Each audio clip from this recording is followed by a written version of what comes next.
You never know how good you have it. Hello and welcome. Today's another video filmed on my phone, so pardon me if it doesn't look like I'm looking at you because I'm not used to looking to the side. Today's review is about Bride Most Begrudging by Deanne. At least I think that's how you pronounce her name. This is a Christian fiction novel. It's historical fiction and I have not read it in almost 20 years. We all know how anxious I can be about reading an old favorite now that I'm grown, and I quite enjoyed this one. I was pleasantly surprised because one, I thought it was gonna be super duper preachy, and it wasn't. Two, I thought it aged well. I liked the writing, the plot. There were a couple things here and there that I thought could have used a little bit more fleshing out, but on the whole, I got through it and I didn't skip that much. Anywho, we opened up with Lady Constance Morrow boarding a ship because her uncle Skelly has been convicted of not subscribing to the king's supremacy, whatever that means. I tried to look it up and basically it means not agreeing with the king and not doing what the king asked him to do. Because of his standing, his sentence was lessened and he was just going to be sent to the colonies for an odd number of years to work off his debt to society. Constance is a strong-willed woman and Skelly essentially raised her. Her mother had died when she was young. Dad not really in the picture, and so for the majority of her life she had been raised by Uncle Skelly and his wife, which meant that she got to be educated, which was something that was not approved of in that time and place because this is early to mid 1800s. She speaks multiple languages. She's very good at math. She's just an intelligent woman who knows her own mind. She outwits her lady's maid and she goes to this slave ship only to then be captured herself. This was one thing I thought could have been handled a little bit differently. Her uncle off the bat is like, you need to get off this ship. We don't know anything about her. We barely know anything about him, but he's like, you need to get off the ship. And she comes across as a dumb girl where she's like, oh, really? I should? He's like, yes, you need to get off the ship right now. She keeps dallying. Captain sees her, she's caught, and then she's kidnapped. The ship, it arrives in Virginia, and she has befriended another woman named Mary. There are women on this ship, and everybody on the ship is convicted felon of some sort. Mary is a felon because she was convicted of perjury. She was forced to testify against a lord. The lord's influence made it so that somehow she came across as having perjured herself, so now she has been shipped off. Our male lead is a guy named Drew O'Connor. Drew is a tobacco farmer. He is very wealthy, but he has no interest in marrying, and all the women that have come across on this ship are what are called tobacco brides. Mary was sought out by Josh, who is Drew's younger brother, because Drew, he was like, okay, Josh, what I need you to do is find me somebody who I cannot marry. And Mary turns out to be the one. Mary was another thing that I wish had been done differently because I really enjoyed her as a character, but she had no voice. I thought she added another layer to this novel, and I would have liked to have seen more of her, and I would have liked for her to have expressed herself a little bit more. However, she is Drew's bride. Constance is very outspoken and is not going down without a fight, so she keeps telling anybody who will listen, which is not many people, she has been kidnapped. The captain lies about her situation. Drew and Josh have a sister named Nellie. While Drew and Josh are inspecting Mary, their brother-in-law Gerald comes over and he's kind of looking at Constance, and I thought this was a little confusing here. Anyways, Drew comes over and he's like, I don't like redheads. This is a slight against Gerald because Gerald is a redhead, and we don't really understand what the problem is, but we do understand there's tension between the two guys. Slight spoiler, it turns out that he got Nellie pregnant before marriage. This was another subplot that I thought we could have explored that we didn't. The O'Connors come from England. For some reason, they then had to come to Virginia. I think it was because his grandfather squandered all their money. So they come to Virginia, now they're making a name for themselves. So he's not super familiar with some of, I guess, the colonists' courting rituals. And there's this one called bundling, which I needed to Google. Bundling is basically two people who are courting, who spend the night together. They're at her parents' house, and the understanding is that they won't sleep together, but it is a night where they can be in an intimate situation and they can get to know each other and see if they're a good fit. Well, of course, Drew's gaffe, because by this point his parents have died, is that he doesn't understand this courting ritual very well. He never should have let his sister bundle, and she ended up getting pregnant. So she and Gerald marry and they have this kid. Or they're about to have this kid, but we're getting ahead of ourselves, or I'm getting ahead of myself. I thought we could have explored this a little bit more. I thought it was really intriguing. I thought it could have brought out another side of Drew, just kind of fleshed him out a little bit more. So they all walk away and Drew is like, I don't want this girl. And this other fella appears, this guy named John Emmett, who is obvious he's not a good guy. He's really into Constance, who is well endowed in all of the right places. I'm assuming is a very attractive woman despite her red hair and freckles. He decides, I will pay more than you're asking for this woman. Constance is the only person left on this ship overnight. The next day, she is picked up not by John Emmett, but by Drew O'Connor, because somehow Drew won her in a game of cards. How he won her in a game of cards, I don't really know. What the game of cards is or how it's played, I don't really know.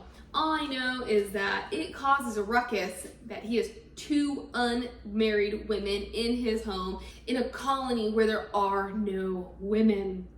So one, grandma, his grandmother, is very upset with him for not only winning her in gambling, but gambling, which is kind of why I don't understand why he was gambling in the first place, because he isn't really painted as a character who would gamble. Two, when all these men find out that he's got two women, largely at the behest of Emmett, the governor shows up, the minister shows up, like captain of the guard, a couple of like highfalutin men show up to have a conversation with Drew. Drew and Constance do not plan on getting married. Mary is just there as a cook. Mary also is technically married. She is married to a very abusive man named Obadiah, whom she has not seen in a number of years because turns out he was press ganged. That's a thing on its own, but she also did have children with this man and then he ended up murdering them. So Mary is deeply scarred, and I would have loved to see more of Mary. There was so much to her.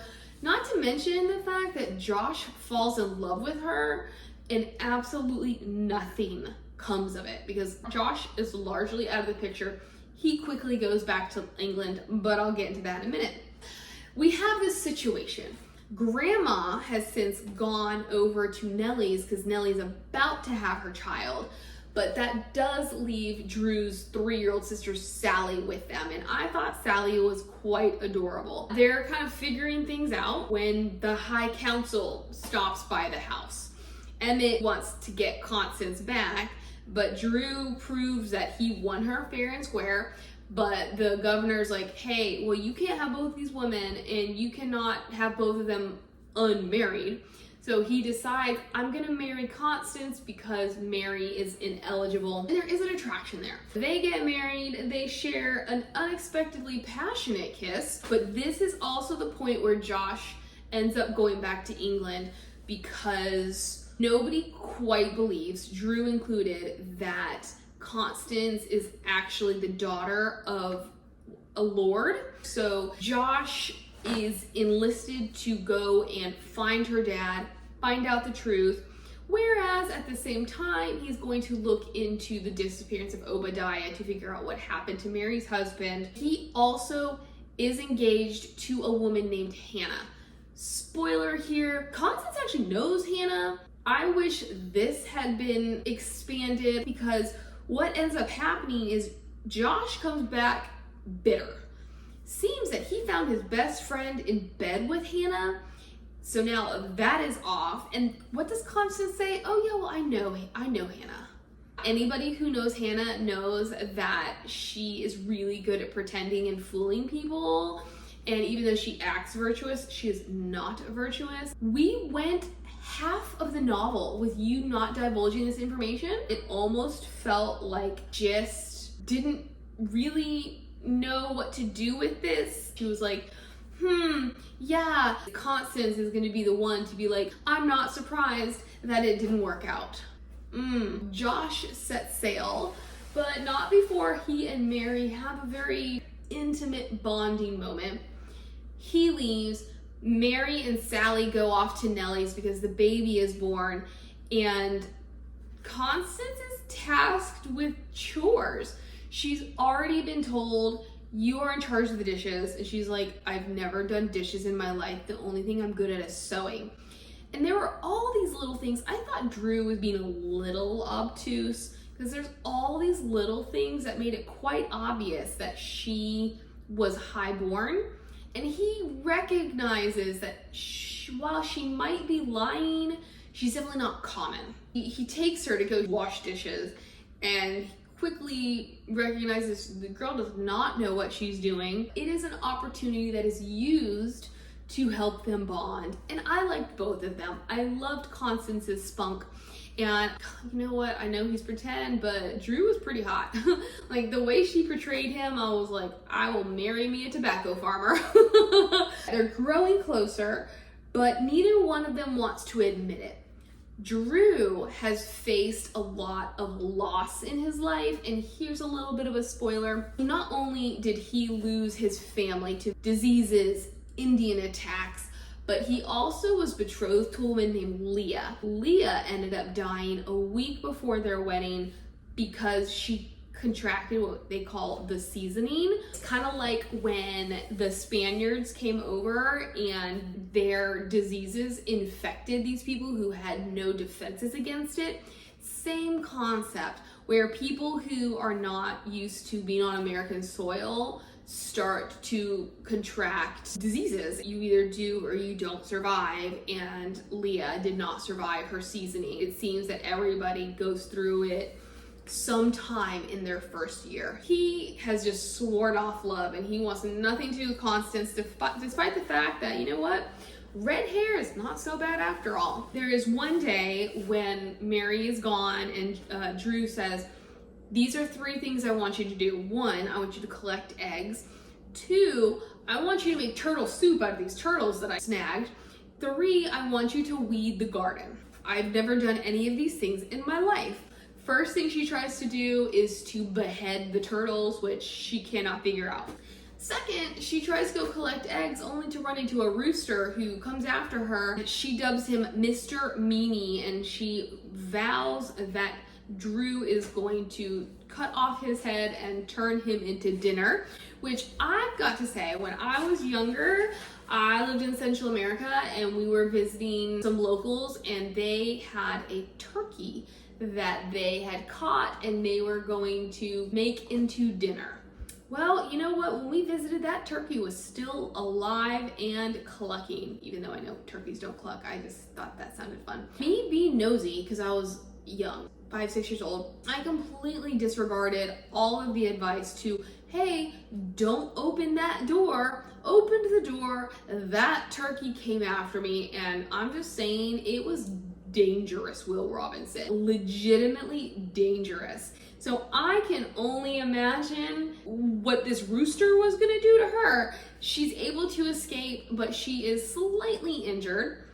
Then what she tries to do is weed the garden. And she's like, I don't know the difference between a weed and an herb. Drew comes back and he's like, you didn't do anything I asked. She goes, I tried. He shows her how to decapitate a turtle.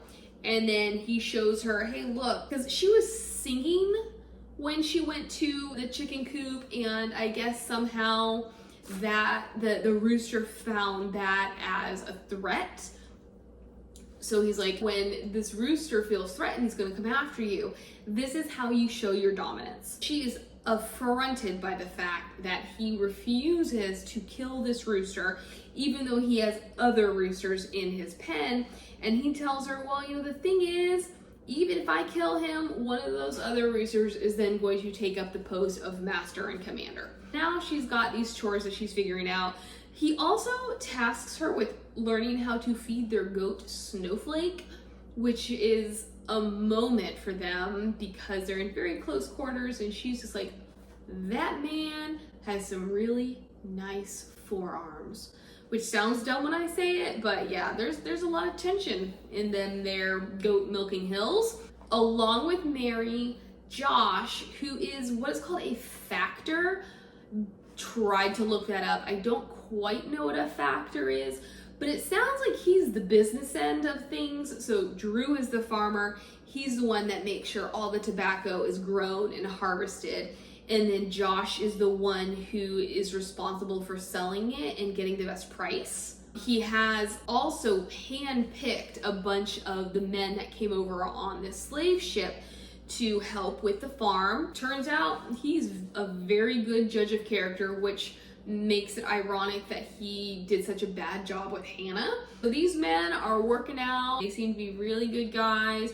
Drew is a really fair master. He has basically guaranteed them success after their indentured servitude is over, because he's like, hey, you know what, if you do this for me, this is your pot of gold. Everything is going swimmingly. They not only are planting and harvesting the tobacco, but they are also building the big house. So Drew's dad had this vision for a plantation house that Drew is now executing. Along the way, Constance and Sally go for a walk. They encounter a young Indian boy, about 10 years old. This Indian boy is enthralled by Constance's hair, and he ends up lopping off a section of it. She is incensed, but Drew is more concerned about the fact that she shoved this Indian boy, because that Indian boy could go to his tribe and that could create trouble. I told you already that Constance is very well educated and very intelligent, particularly in math. She takes it upon herself to start educating Sally, which when Drew comes across this, he is none too happy, even though they have bonded over math, like trigonometry and algebra and calculus. She is also in charge of something called the Ladies' Mathematical Diary, which was actually something that Skelly had been running, but then obviously he died on the trip over, and that was something that I wish we'd gotten over, so sorry that I forgot to mention that. It is an opportunity for women to answer mathematical questions, to write back in. It's a yearly journal, and the winners are announced every year. And so this is something that Constance had promised Skelly that she would do when she initially went to say goodbye to him on the ship. Even though that they are challenging each other and bonding over this whole math thing, Drew is appalled by the fact that she has a mind of her own, and that she uses her education for her betterment, and that she would try to educate Sally. I get it in the sense of the times, but I don't get it because I felt like sometimes Drew was a walking contradiction. Why encourage her and bond with her over something like this when he has no intention of letting her do anything with it? They have this fight, and then that night at dinner, for some reason, they had been sharing a trencher, not even a plate, which I was kind of surprised that he didn't have plates and spoons, like, because he was so wealthy. But for whatever the case, he has a trencher, which is a plate made out of hard bread. And they've been sharing this trencher. But this night, she's like, this man has eaten his fair share one too many times. He never leaves me enough food. So she does what she can to get a proper portion size, which again, he's such a considerate, thoughtful guy, yet sometimes he's a real caveman. And he's like, what do you think you're doing? I need more food because I need more food. And I'm like, well, why don't we just have more food? Why is there not enough left over that she can get a proper portion as well as yourself? So they're fighting, they end up wrestling around. She uses her wiles to essentially win. This puts him off so much that it reinforces his desire to push her away. So he does, he absolutely rejects her, and this throws her for a loop because I believe they'd had some kind of conversation admitting their mutual attraction or their growing attraction, or something had happened. I think it was when they'd had a mathematical equation and they'd bet on it. He asked for a kiss. She said, you can do the dishes on your own for a week. She ends up winning. In any case, they tend to just do them together anyways, but his rejection hits her hard. If only because then he goes and he builds himself a master of the house chair, so that not only are they no longer sharing a trencher, they're not even sitting next to each other, and he is establishing his dominance. She's coming to the big house, she's trying to give him some advice on the best way to build it mathematically. He continues to reject her. She and Sally go on a picnic. She's not been feeling too well, ends up falling asleep. Sally is being a total brat, and she's like, it's wintertime, and she says, oh, I want to go to this meadow to look at flowers.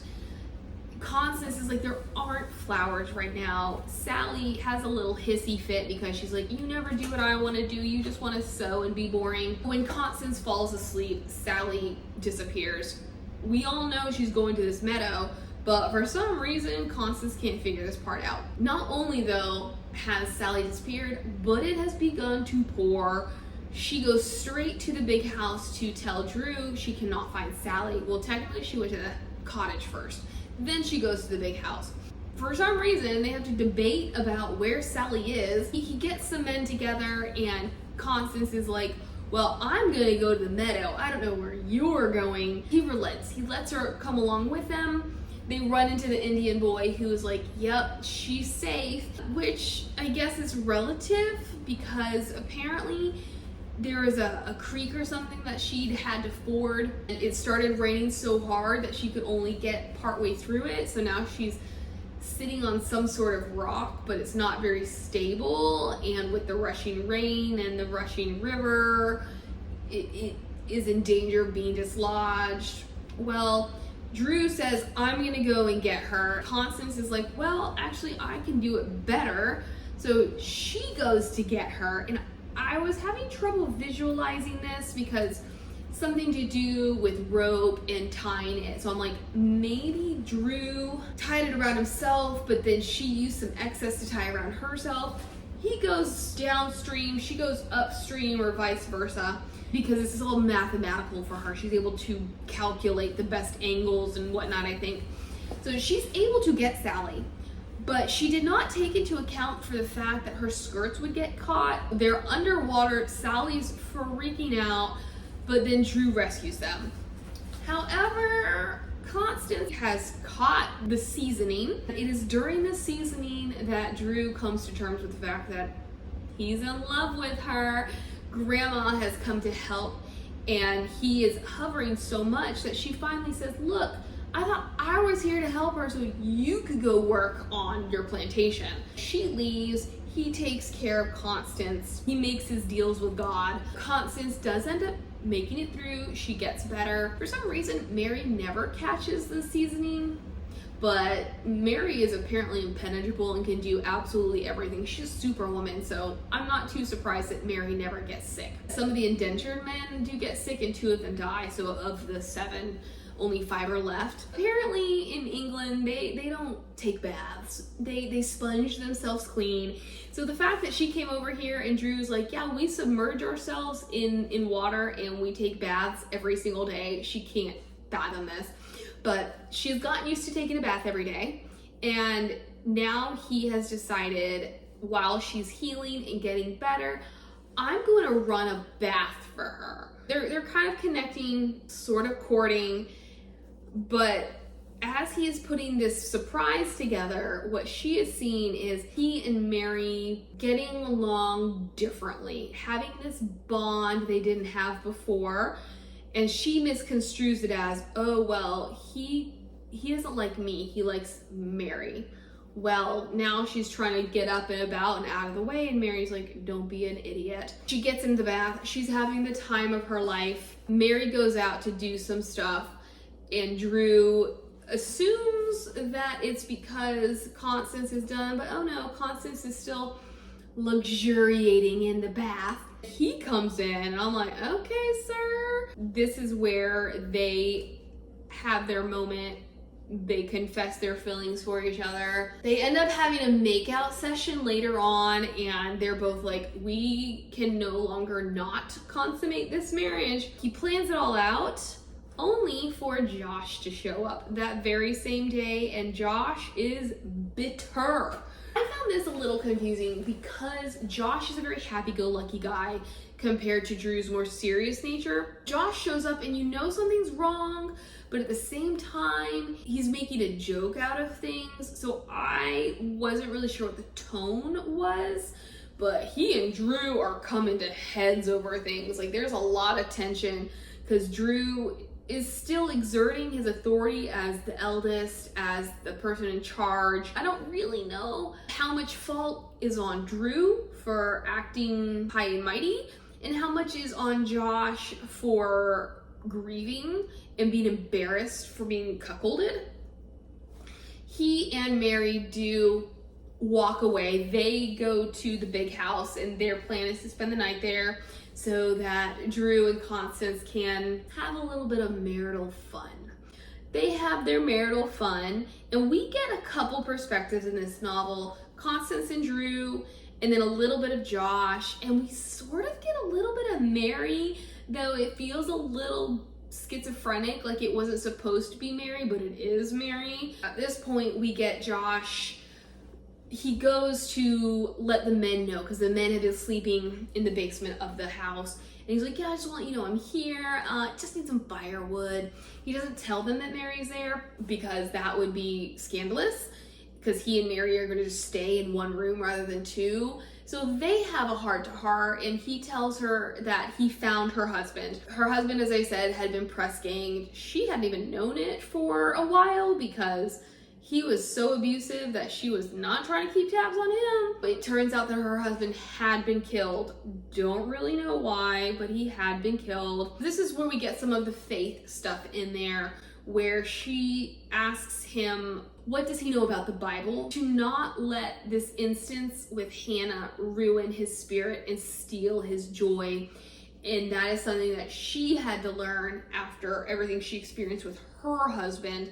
Was he stole everything from her, but she wasn't gonna let it keep her down. They have this moment, and the attraction is obvious. We continue on our merry way. Now it is Christmas time. Drew had been giving Constance gifts. Like, she was in bed for a month and a half, sick for, I don't know, 2 or so weeks, and then the rest was just recuperation. So one of the gifts that he had given her was a bolt of fabric. She's like, are there any styles that I need to be aware of? And he's like, nah, you'll be fine. Just do whatever. So she does whatever. And it happens that it's a scoop neck, which very in vogue in England or in London, not so much here in the colonies. And so he's like, you cannot wear that. Here's my compromise. Remember that Indian boy who cut off your hair? Well, we had a chat, and what he did was he gave me some fox pelt, little red hair for a little red hair. Now here's your cape made out of this beautiful red fox pelt. Why don't you just wear this the entire time? Nobody's gonna notice. Of course people notice, because she's kind of warm too, and she's noticed that all the women have taken off their coats and everything. Someone invites her to take off her coat. She's just like, should I or shouldn't I? If I do, Drew will be upset with me. If I don't, these women will think that I'm snubbing them. She takes it off, and the women are like, first off, we all want a fur coat. Why are our men not treating us like your man is treating you? Second off, we love your dress. Let's have a sewing party. Drew has a conniption, And they're both very insecure at this moment because she is seeing her inadequacies as a lady compared to these colonist women. And then he is seeing the opposite. She's too good for where she is. And eventually she's gonna realize it and she's not gonna wanna be with him anymore. So he vows to send her back to England. The plan is that she is just gonna tell everybody that he has died. The problem here is, spoiler, she's pregnant. I can't remember if she knew it at this point, but yeah, she's like, I can't go home with a baby, and in any case I don't want to go home with a baby. So it's one thing to go home and say my husband died, it's another thing to go home, say my husband died and I've got a kiddo. There's all this stuff going on at the Christmas celebration, and one of the things is about the mistletoe, and this is where she officially learns about Leah, because the O'Connor boys are very attractive. There weren't enough ladies in the bunch to only kiss the unmarried ones, so everybody was like, can't wait to see who these O'Connor boys are gonna kiss, because it was about who could shoot the farthest with the best aim, and then you would kiss them, whatever. At this point, Drew, as I said, had sworn off women because of Leah. And even though he's made an exception for Constance because he's upset with her, he doesn't really participate. But Emmett is still in the running, and she's like, if Emmett wins, I know he's gonna steal all the kisses he can from me. I'm uncomfortable with this. Thankfully, Josh is still in the running too, and Josh ends up winning. And he comes up with a new set of rules where, you know what? You can kiss one person, and then whoever that winner is can just hang the rest of the mistletoe up, and then anybody else who wants can stand under it and get their kicks and gills. Drew and the gang go home, but I do have to point out that Drew, he's so thoughtful, but he made her a sled, and she absolutely loved it. He covered it in something called sneezeweed, which is apparently a very pretty flower, but embarrassing for some reason. When they get to this meeting house, before they get there, Drew is like, maybe I don't really want to push her all the way in this sled. I don't want people to see it, particularly because it's covered in sneezeweed. These sleds are for the infirmed, the aged. They hid it, but some family ended up running across it because their kid, like, you know, went into the woods or something. So now word's out. Turns out okay, but I was just like, you know what, Drew? You're a pretty decent guy. I really enjoy you, so why are we now acting like a child? He again is rejecting her, and he has told her straight up, you need to go home. I don't want you here anymore. And she's devastated because she opened herself up to him, and she was like, you know what? I want to stay here. I want to be with you. And he's like, no, not happening. This goes on for a little bit. She gets so upset that she takes her lady's mathematical diary. She's like, what's the point? He doesn't like me being intelligent. She takes it, goes to the river, throws it in the river. When she comes back, she finds that Indians have set the cottage on fire because John Emmett, who is a real piece of work, there are truces and there are agreements among the white people and the Native Americans. And one of them is kind of an eye for eye situation, but some Indian had come onto Emmett's land, taken some nuts, and he killed this guy on the spot, which is not necessary. Oh no, he didn't kill him. The next Native American he saw, he killed on the spot, which is not necessarily part of the agreement. But because of what he did, the Indians were like, well, these guys are all on our land anyways, so we are going to revolt and we are going to set all of their houses on fire. We're going to kill anybody that we can find. Meanwhile, Drew, who had been out working on the big house, is alerted by that young Indian boy who tells him why it all started and what's happening. So he gets to the cottage before Constance comes back. He finds Sally and Mary apparently dead on the ground. He cannot find Constance. Eventually he does hear her. So Mary has died. I don't know what this Indian did, but it was something at the base of the neck, killed Mary, just severely injured Sally. Constance and Drew take Sally, they go to the river, they float downstream she tells him, hey, you know what? I'm pregnant. Surprise!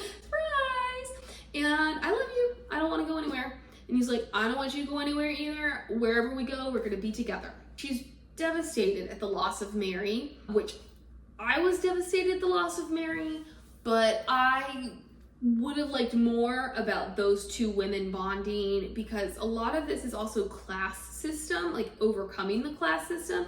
So I would have enjoyed seeing Constance and Mary having to break down that boundary the same way that she had to break it down in other ways. But Josh is like, I don't really want to be a tobacco farmer. I would much rather be in England. One, I'm nursing a broken heart. Two, I'd rather factor. This is again where I'm like, how does that work in this time and place with the lack of communication? Now we get to our last chapter. We literally open with Constance screaming because she's in labor. Drew is opening the door to find her dad on the doorstep, and the guy's like, that better not be my kid. Drew's like, you know what? It is your kid. And you know, she's been a handful, so you're gonna owe me some money. Where really they'd already had this conversation. It's, you know, essentially the dowry situation.